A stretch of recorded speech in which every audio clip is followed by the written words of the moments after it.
which is open for everyone. She'll be talking about open access and the developing world. Thank you. So, thanks for inviting me. Very happy and excited to be here today. I just want to talk a bit about some of the open access strategies that we have in the developing world. I spent about 12 years living in Malawi, where I grew up.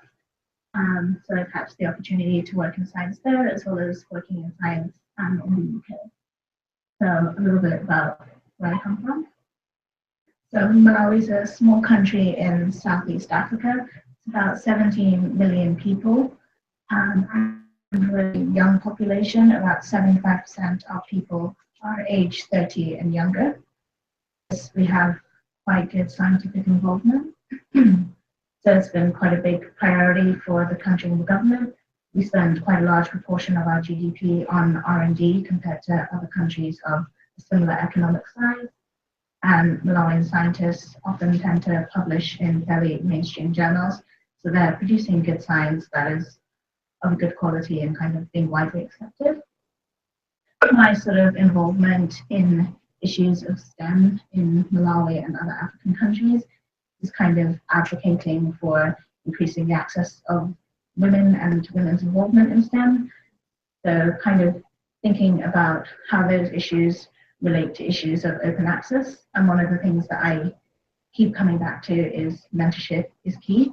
And I think the way that scientists work using open access can help them achieve these mentorship goals and get more people involved in science, make their science better, and just kind of improve the world in that way. The mentorship kind of runs on the principle that if you can see something, you can become that thing. And that is the point of open access, is to broaden people's horizons, to give them a chance to access information that they maybe wouldn't have been able to see previously. And this can have effects on current scientists, helping them to raise the level of the science that they produce, kind of broaden their horizons, give them more ideas for collaborations and projects that they maybe wouldn't have thought of otherwise. And they can go further and engage and inspire the public, inspiring future scientists, as well as just contributing to public engagement and public education about basic science. So kind of the strategies that it follows is strategies to support institutions, strategies to support scientists, and strategies surrounding creating infrastructure, so things like repositories. So I'm going to talk a little bit about these three different things. So some of the key strategies to support institutions come through library subscriptions. So making agreements between these institutions in low and middle income countries with central repositories that talk to all of these individual publishing houses, so these institutions can come to this centralized organization and have access to information. So one of the big ones is HINARI, which is run by World Health Organization, and this gives scientists access in the biomedical and health spaces to over 13,000 journals across 45 different languages, and it's based on country income, so they either receive it for free or for very, very low cost. Another organization is EIFL, which works with all sorts of libraries, so not necessarily research institute or university-based libraries. And they provide access to information as well as advice on dealing with licensing and copyright rules based on the country the library is located in, as well as providing tools for advocacy and training. In terms of supporting scientists, there's programs like Author Aid, which is a Sorry, no, but I think all good. Yeah, so there's programs like Author Aid, which facilitates relationships between young scientists in the developing world and more established scientists in countries like the United States and the UK. And it also fosters relationships between the scientists themselves, kind of allowing them to start creating networks for collaborations and for the sharing of data. And this is a kind of global program, but there are other more local professional development networks. So I've just listed two that I'm a part of back home in Malawi. So we have WISNet, Women in Science and Technology Network, and we have WIDREM, which is Women Who Work in Infectious Diseases. And through these different programs, in addition to all of our kind of science communication and social outreach in schools, it's also a great place for us to talk about our science and to start building networks and to start creating a platform to share data with one another. Finally, creating infrastructure. So there are quite a lot of institutional repositories, but they're not well advertised or well known. But kind of the central platform that we have is Open Data for Africa, and this is a portal that has space for every African country to upload any sort of data repository that they would like to, and it's grouped by country as well as by topic. So this has been widely used across the development and population sectors. So there's a lot of census data and like economic data that is stored in this repository and is now being used for more sort of traditional life sciences. So there's a lot of malaria research that has recently been uploaded to this. And so it's kind of growing, and every country has the opportunity to access this and share information. So I wanted to talk a bit about some of the things that I think have worked really well. And in this case, I'm going to talk about South Africa, so neighbor to Malawi. And their repositories have worked really well for a variety of reasons. Firstly, they're mandated by all of the academic institutions that are there.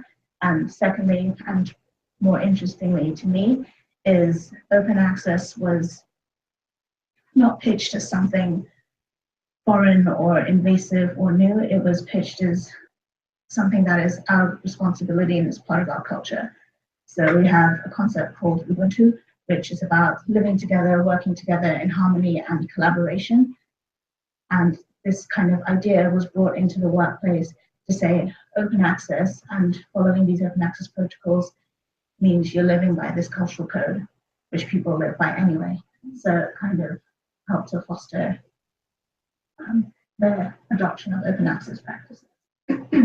And secondly, library subscriptions. So this is a picture of the College of Medicine at the University of Malawi. And this is where I spent a lot of my weekends as a child, sitting in my dad's office, using his Hinari subscription to do what I didn't realize at the time was research. I thought I was just reading for fun, but being able to do that is what kind of started me on this journey and on this path.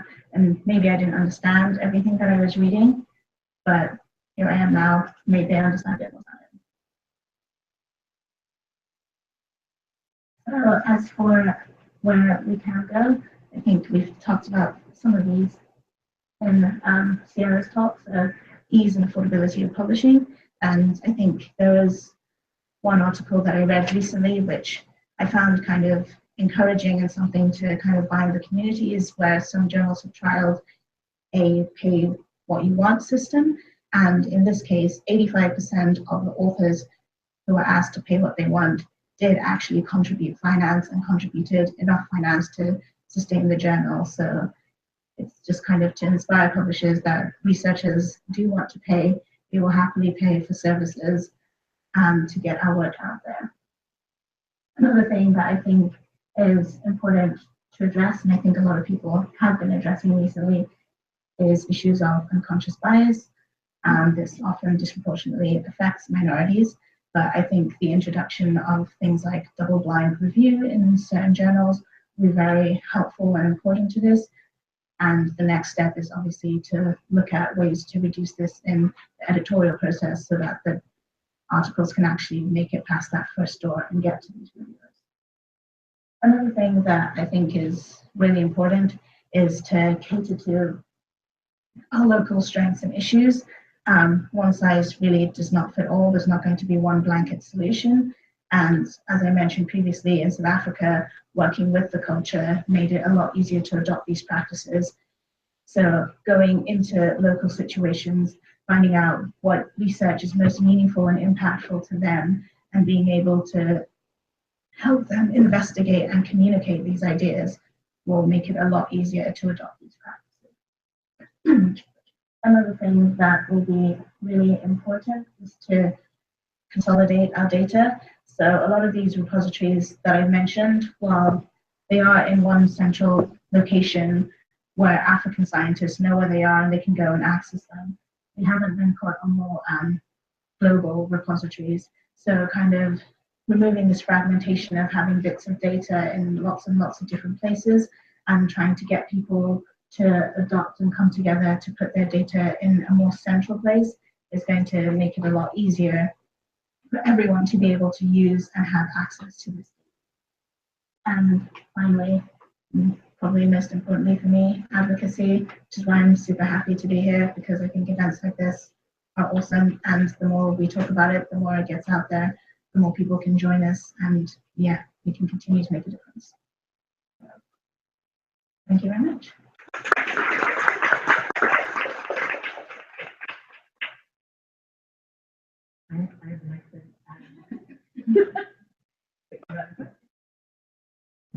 Hi.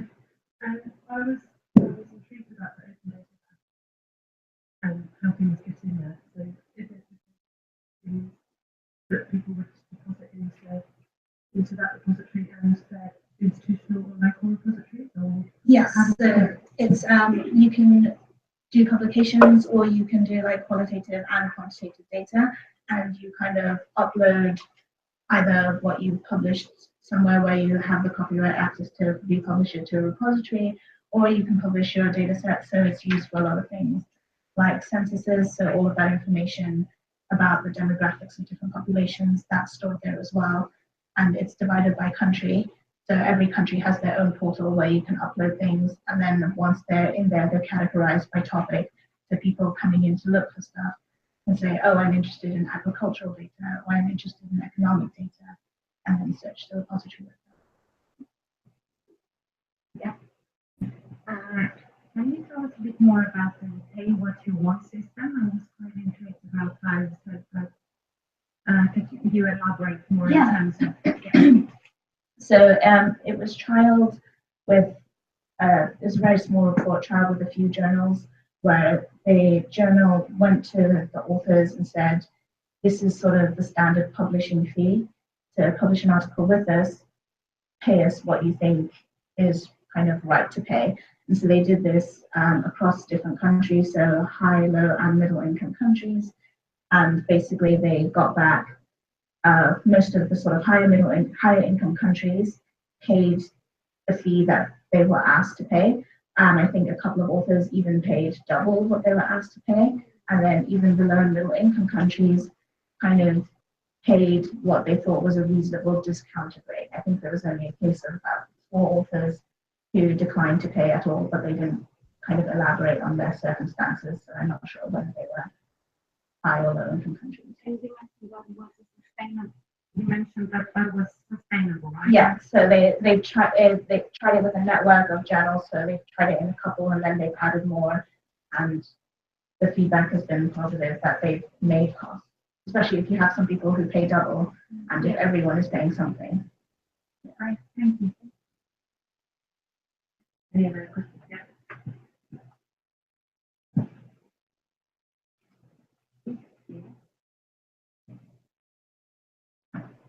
One of the arguments I've heard for open access is public dissemination of knowledge for middle and lower income countries, as you said. And you also talked about using intermediary organizations to have contracts with publishers. Have you seen any effect of more open publications in the last years with regard to availability of knowledge? Have you seen that more publications are accessible for any organization, academic organizations in Malawi that previously weren't? I definitely think so, and I think especially with the second organization, which kind of works with more public libraries, has more of an impact because more people can access public libraries as opposed to institutional libraries. So that kind of gives access to more people in sort of more local areas. So if someone wants to open a library in a smaller city, then suddenly that's several thousand people who had access to nothing now have access to all of these resources and all of this training.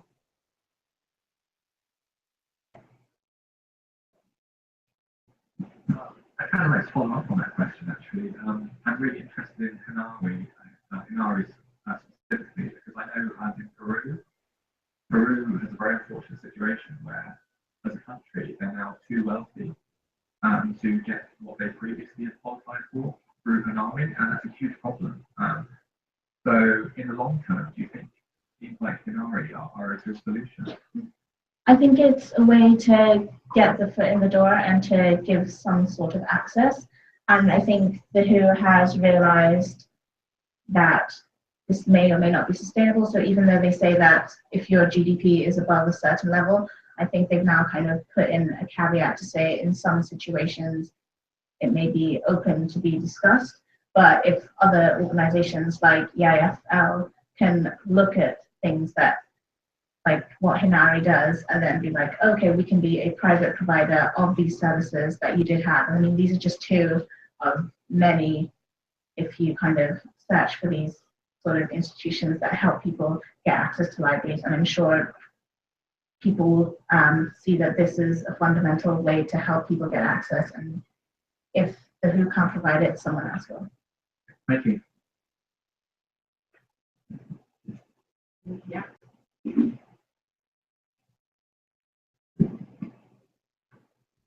How well the system of APC waivers works for mainstream publishers. Does the cost of APCs still put some tests and institutions of publishing automatically? I wouldn't have much information or be able to answer that question very well, but I would happily look into it and get back to you. I have a question. I really appreciate you being here, and I sort of really appreciate the point of view from Malawi and also the sort of emphasis on women and the role models for women. And I was wondering, what is the sort of stereotype that you encounter that frustrates you the most? That you sort of, you just wish that people would just kind of get rid of and, learn and move forward on. So stereotypes, like It coming from wherever, any. as a scientist, or as an open advocate, or as a woman, or from a developing country.